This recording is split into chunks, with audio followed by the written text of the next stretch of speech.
श्री शिवाय नमस्तुभ्यम। दोस्तों, आप सभी लोग जानते हैं कि सावन का महीना शुरू होने वाला है। पर दोस्तों, ये सावन का महीना कब से शुरू होने वाला है, किस तारीख से शुरू होने वाला है, और इस बार सावन में कितने सोमवार पड़ेंगे, और इस सावन के महीने में हमें किन चीज़ों का ध्यान रखना चाहिए, क्या चीज़ें नहीं खाना चाहिए, और भगवान शिव जी पर ऐसी क्या चीज़ समर्पित करनी चाहिए जिससे कि सावन के महीने में भगवान शिव हमसे प्रसन्न हो जाएं। तो दोस्तों, यही सारी जानकारी आप लोगों को इस वीडियो में मिल जाएगी।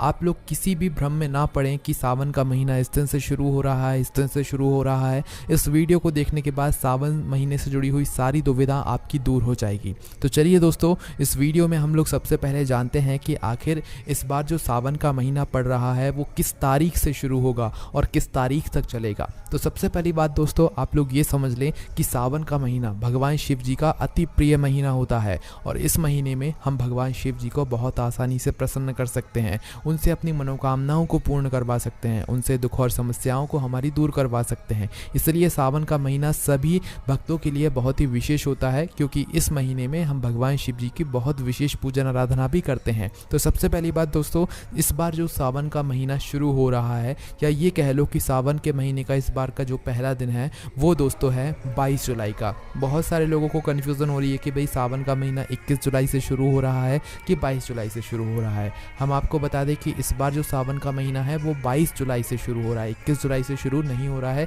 तो आपको किसी भी दुविधा में पड़ने की ज़रूरत नहीं है। 22 जुलाई 2024 से सावन का महीना शुरू हो जाएगा। और इस बार ऐसा महासंयोग बना है कि दोस्तों, जो इस बार सावन का महीना शुरू हो रहा है वो 22 जुलाई को हो रहा है, जो कि दिन है सोमवार का। और इस सावन के महीने में इस सोमवार के दिन से इस सावन के महीने की शुरुआत बहुत ही विशेष और महासंयोग जैसी मानी जा रही है। और दोस्तों, इससे भी बड़ा महासंयोग यह है कि इस बार जो सावन का महीना 22 जुलाई से शुरू हो रहा है, जो कि सोमवार का ही दिन है, पर इस बार का जो सावन महीना है वो समापन भी सोमवार के दिन ही हो रहा है। मतलब आप लोग समझे कि 22 जुलाई सोमवार के दिन से सावन के महीने की शुरुआत होगी, और दोस्तों 19 अगस्त सावन के महीने के आखिरी सोमवार को ही जो है ये सावन का महीना समापन हो जाएगा, मतलब समाप्त हो जाएगा। अब दोस्तों, आप लोग खुद समझ सकते हैं कि इस बार भगवान शिव जी का आशीर्वाद भरपूर रहेगा आप सभी लोगों पर।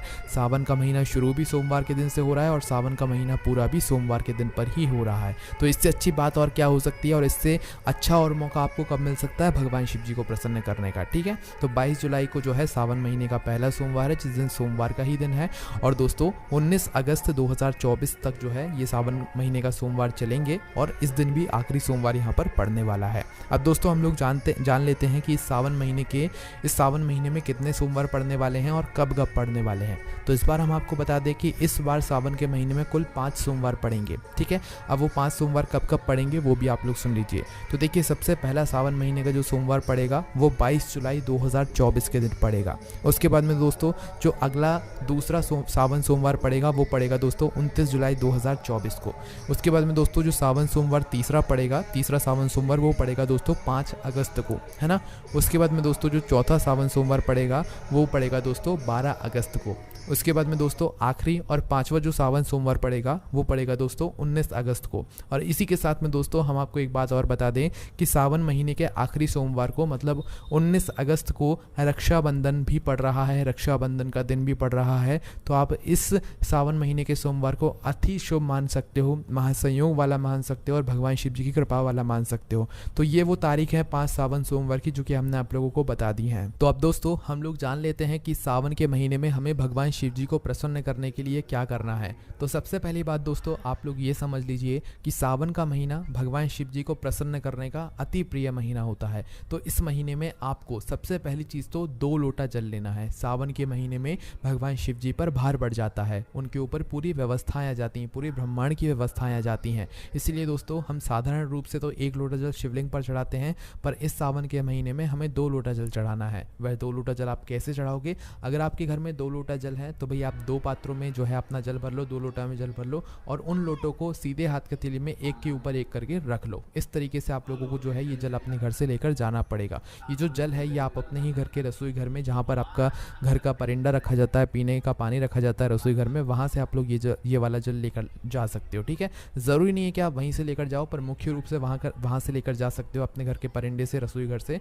पर अगर आप लोग चाहो तो हैंडपम्प से ताज़ा जल भी लेकर जा सकते हो, उसमें भी कोई दिक्कत वाली बात नहीं है। पर अगर हो सके तो इस सावन के महीने के सोमवार को, सावन के महीने में पूरे महीने में आप लोगों को 2 लोटा जल शिवलिंग पर चढ़ाना चाहिए। इसी के साथ में दोस्तों शिव जी का जलाभिषेक भी करना चाहिए। दूध, दही, घी, शक्कर वगैरह सब कुछ आप लोगों को शिवलिंग पर ज़रूर समर्पित करना चाहिए, उनका अभिषेक ज़रूर करना चाहिए। इसी के साथ में दोस्तों 2 बेलपत्र, जब आप 2 लोटा जल लेकर जाओगे तो अपने साथ में कम से कम 2 बेलपत्र ज़रूर लेकर जाना। शिवलिंग पर सबसे पहले जाकर अपना जो है 2 लोटा जल चढ़ाना। 2 लोटा जल चढ़ाने का जो तरीका होता है दोस्तों, वो शिवलिंग के ऊपर इन दोनों पात्रों को आमने सामने करके चढ़ाने का होता है। ठीक है, तो अपने दोनों पात्रों को शिवलिंग के ऊपर करके, दोनों लोटे जल को शिवलिंग के ऊपर करके, दोनों लोटे को आमने सामने करके फिर एक धारा से धीरे धीरे करके आपको जल शिवलिंग पर चढ़ाना होता है। उसके बाद में अपनी दोनों बेलपत्र को शिवलिंग के ऊपर आपको अपनी मनोकामना के साथ में चढ़ा देना होता है। इससे आपकी मनोकामना दोस्तों पूर्ण होती है। बस दोस्तों ये सावन महीने का सबसे विशेष उपाय है। अगर आप ज़्यादा कुछ ना कर पाओ तो 2 लोटा जल और 2 बेलपत्र चढ़ाना शुरू कर दो, इससे ही भगवान आपका कल्याण कर देंगे।